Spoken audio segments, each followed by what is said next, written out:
हर मौके को मुसीबत में पलट दिया। जब टेक्नोलॉजी इंफॉर्मेशन का युग बड़ी तेजी से बढ़ रहा था, उछल रहा था, उसी समय ये 2G में फंसे रहे।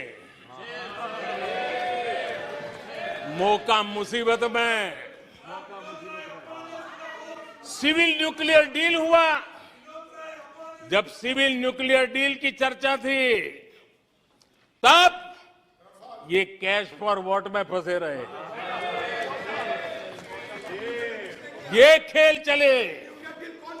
आदरणीय अध्यक्ष जी, 2010 में कॉमनवेल्थ गेम्स हुए।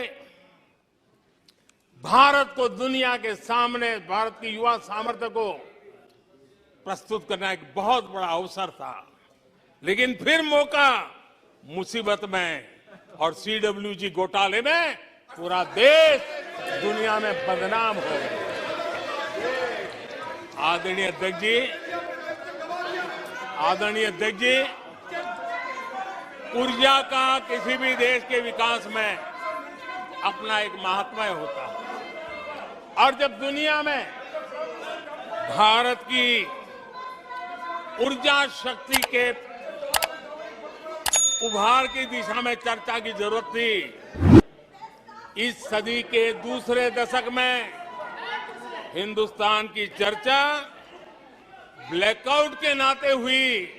पूरे विश्व में ब्लैकआउट के वो दिन चर्चा के केंद्र में आ गए। कोयला घोटाला चर्चा में आ गया। आदरणीय अध्यक्ष जी, देश पर इतने आतंकी हमले हुए।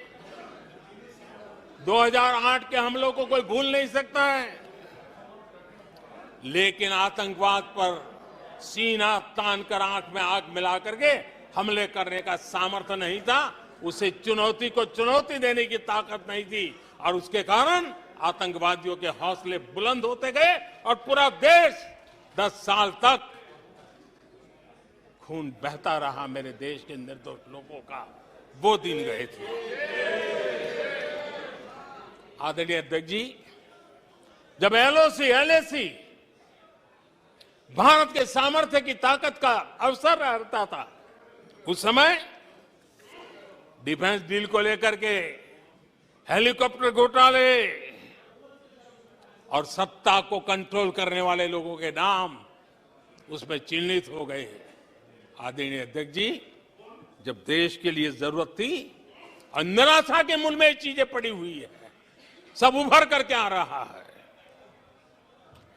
आदरणीय अध्यक्ष जी, इस बात को हिंदुस्तान हर पल याद रखेगा कि 2014 के पहले का जो दशक था, द लॉस्ट डेकेड के रूप में जाना जाएगा, और इस बात को इनकार नहीं कर सकते कि 2030 का जो दशक है, ये इंडियाज डेकेड है पूरे विश्व के लिए।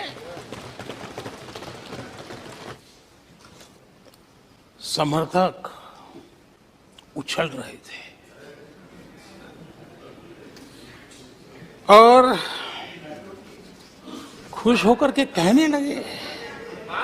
पूरा इकोसिस्टम उछल रहा था, और कुछ लोग तो खुश होकर के कह रहे थे, ये हुई ना बात, बड़ा। शायद नींद भी अच्छी आई होगी, शायद आज उठ भी नहीं पाए होंगे।